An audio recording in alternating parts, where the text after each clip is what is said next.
lyrics are more tongue-in-cheek, and they're definitely depressive and nihilistic, and that's what I like, so. I paid zero attention to them, actually. So I know nothing about the band, but I I don't know what he's talking about either. That's why I'm glad I'm not alone. I'm like, okay, is it offensive? Okay, I'll just smile and nod. Nothing, dude. You know what Death and Tune is? No, sorry. So you're the only one. You didn't have to say anything. Yeah. You can I would honestly love to get it out because of the fact that everybody, I wear a lot of offensive shirts, and everybody thinks that I'm just this big, politically correct or incorrect guy. Well, you did murder a guy from Chick-fil-A, a gay guy who did that Chick-fil-A earlier tonight, so. Oh, yum yum. I mean, no, honestly, like I say, I'm very open-minded when it comes to music, and that's just the type of person that I am. I'm also very open when it comes to, people. I'm pretty friendly until you basically piss me off. I'm the same way. I like pretty much get along with anybody until you rub me the wrong way, but that seems to happen a lot more than I want it to. Like, I'll have some people, I guess you're gonna say, I'll have people that I like feel like I'm really close with, and then then a few months later I'll hate them with a passion. Yes. Yeah. So. But you rub people the right way so often. I do rub people the right way. I think I do. Oh my goodness, man. We're gonna be making more gay horsey. No, but come on now. But what I was thinking about is what is your go-to items on a buffet? Like when you go to a buffet, what are the things that you like beeline towards when you go to a buffet? I'll tell you right now. Depending upon what type of buffet you go to, you're talking about a Chinese buffet? You can mix it up. Tell me your different buffets. We can give you a whole... Okay, the only buffets I really go to are Chinese. The first thing I go to are the teriyaki chicken on the stick. I gotta go for that. Okay. I go for the sweet and sour chicken. Go for the white rice. You have to have that because you have to clog it all in. If you don't have the rice, I've learned that mistake going to Indian buffets. Like if I don't get a lot of rice, I'm like halfway through the meal I have to shit myself. So the rice kind of it's like a cork. It's a barrier. It's like exactly. It's a barrier. I've never been to an Indian buffet. They're great. I mean, I did try a Thai place one time, and I just couldn't imagine eating all that hot peanut butter type stuff. I was like, this girl told me, she's like, oh, you're gonna love it. Everything's in peanut butter and curry and. Jimmy Carter does have stock in that place. That's a really dated reference, isn't it? Wow. He was a peanut farmer. Anyways. Yeah. Mine are seafood, though. I like seafood buffets best. Go ahead. Anyways, I'm sorry to threw you off with the 70s presidential comment. All good. Trust me, I'm sure we were rather put up with that than all the comments about this election, so. Yeah. Those are the good days when Jimmy Carter had his drunk brother Billy, who had his own beer and embarrassed the shit out of him. Oh, yeah. A friend of mine actually had a can. I had one of those. Oh, man. That was funny. I was like, where did you get this, dude? He's like, I was watching this on VH1. I figured I'd try to find one. And he ended up finding a collector that had like a couple of them. I have them in the other room.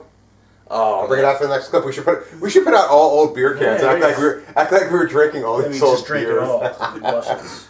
Like, oh man, I'm just really drunk on this Schlitz from 1970. I love Schlitz. So you were. I'm sorry to interrupt your buffet story. Did you? Okay, well, like I said, I gotta make teriyaki chicken on a stick, the sweet and sour chicken, white rice barrier. White rice barrier. So you even like chicken when they don't murder gay people to give it to you. Yeah, that's right. That's cool. Yeah, chicken's number one. Beef is definitely number two. Depending upon how it's made, I usually like to drown my steaks in a lot of Worcestershire sauce before cooking them. So. Okay. Not before, but. What are your buffet items that you go for? Just everything seafood, really. Like I'm into everything except for fish. For some reason, it's just not that cool. Fish sucks. Well, especially I like fish, but on a buffet, it's a little fishy. Little suspect. Yeah. All right. What do you guys have? What are the best uses you guys have for candles? Best uses I have for candles. Putting them in the bathroom, especially if they're scented, when you run out of air freshener. Especially after going to a Chinese buffet. They're not air freshener. And then, usually in my bedroom, I do light at least one candle, like once in a while, because, I mean, especially after I take my clothes out of the hamper, it's like, you might want to kind of clean the air in there just a little bit. Yeah. Fair enough. And then usually just for like really cool looking things. I mean, I've gone to shows where everybody just sits there and you like these little tea lights, and I'm like, are you serious? If you really want to put on a stage show, why don't you just go out and buy the nice big tall candles with the holders and just go nuts? Candelabra. Exactly. Yeah, I like candles with candle holders, like something that has style to it. You know, that's all I can really offer because I don't really use candles anyway. He likes to drip wax on his nipples. Sometimes. Yes. Yes, I do. It's a little fun. Now, you're seems like you've been posting about it a lot. I don't know if just in reference to me, but are you a fellow llama lover? Oh, yes. Yeah, I love llamas. Llamas are awesome. Dude. Yeah. As a matter of fact, one of my former bands, Crucifier, the guy that actually just became the second guitarist, me and him were just talking about them recently. Wow. And he said, I did say that a llama, you know, of course, we wanted to know why llamas couldn't be president. So he decided to just chime in and say a llama would be a better president than most of the candidates we have now. So I agree. Yeah. I agree. Actually, he says, you know, if anybody pisses off a llama, all you got to do is just spit on people and kick them. And Llama 2016. I got spat on by a llama once when I was little. Actually, I Yeah. spat Oh, back what'd at you it do? though. There you go. He's been back on. Yeah. Now, you know, Walking Dead is real popular, and then you have like, what's the friggin' full moon? What's that friggin' movie with Bella? The Ghost? Twilight. Thanks again. I Once hate again. that shit. You know, like it's bringing the vampire thing back. So where do you guys go in the zombie? You guys Okay. like zombies or vampires better in general? depending on what era of zombies and vampires you're really talking about. You have to pick an overall picture. I would have to say zombies. I get really sick and tired of the whole vampire thing. They're both kind of played out, I think. To be honest, to be completely honest, I don't really favor either one. They really need to bring back like Creature from the Black Lagoon. That's what be like. Jokes. There should be like a whole genre of There Creature was, from there the was Black. one in Cabin in the Woods. Don't spoil it. I haven't seen it yet. There was a Creature of the Black Lagoon. Thank you. And it plays a crucial role. So I Thank just you for ruined that. it. If you want to bring back something that's swampy, just bring back Swamp Thing. Yeah, I love Swamp Thing. What about Man Thing? Did you like him though? He was kind of like a. It's kind of the same No. thing. Sort Yeah, of, he was kind of a ripoff. I don't know what that is. What, Swamp Thing or Man Thing or neither? I know Swamp Thing. I don't know the other thing you mentioned. He came out through Marvel Comics. They It gave, was they almost gave the same Swamp thing. Thing insectish eyes and called him Man Thing, basically. With the Man Thing, That's you burn when you feel fear though? Yeah, you touch. Did you? Yeah. Okay, well, I got a question for you. If you're talking about zombies and vampires, what would be your favorite zombie movie from like the 70s? I don't know if I've ever even seen a zombie movie in the 70s. None at all, ever? Being honest. Well, I will say late 70s, early 80s, Italian horror. You ever seen Dr. Butcher MD? No. Oh, man, that Also known as Zombie Holocaust.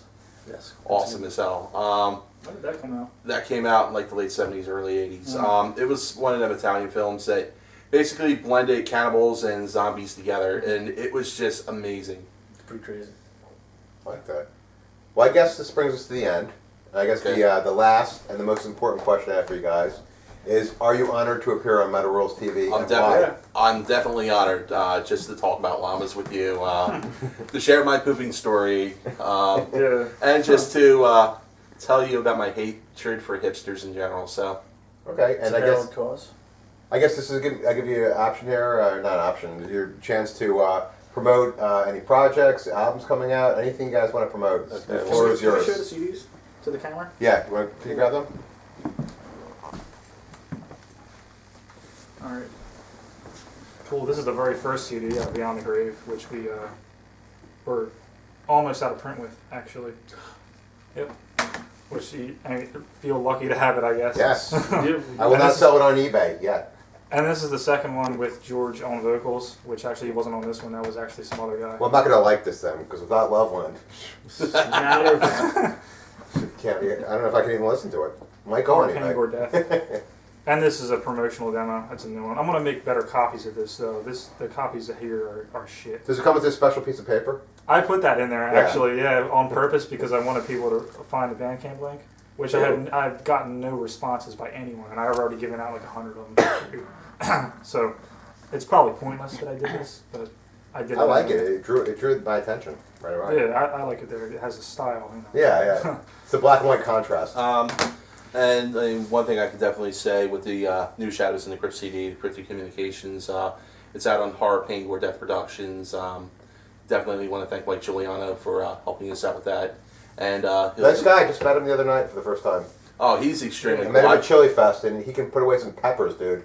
Oh, I can definitely imagine. There's a video on YouTube of it. Yeah, I saw it recently. Yeah, I was he's ridiculous.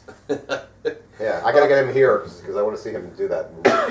Yeah, I could never do what he does when it comes to that. I could never do what Rustin did with that ghost pepper. I'm like, Oh yeah. Anyway, it's out on Horror Pink or Death Productions.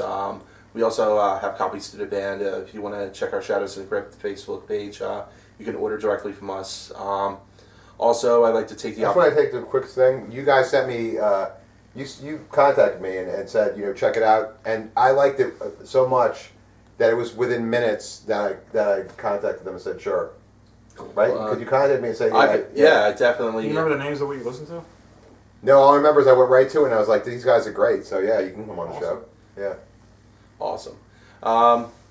The other projects I'd like to promote as well is my main project, Desiverion. It's nihilistic black metal. It has an old school feel to it, and we're actually getting ready to enter the studio to record an EP. And that's all I'm honestly going to say about it at this point, because I'm kind of more or less trying to keep a mystery on it. Also, very recently, I have joined the resurrection of Black Pentecost. Also with our pal Rustin. John Litchko. Wasn't he in Third Eye from the Sun? No,